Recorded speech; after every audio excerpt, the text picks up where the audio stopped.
Hi, I'm Alan from Tiger Trading, and today I'm going to show you guys how to link an exchange account to your Tiger Trading platform.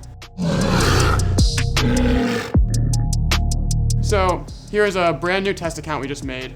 As you can see in the wallet, it says that you don't have any assets because this account has not been linked to any exchanges with any money in the individual exchange accounts.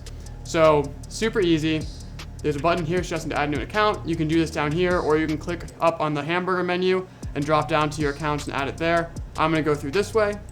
So we're gonna add an account from Coinbase Pro.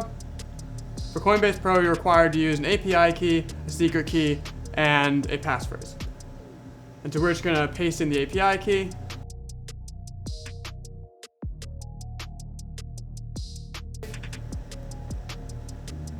And now that's immediately linked and immediately will show up in your dashboard.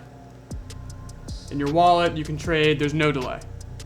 And that's how you link an exchange to your Tiger Trading account. Thank you for watching. If you have any questions left, let us know. We'll make more videos to explain anything. And make sure to sign up for our free beta at tigertrading.com.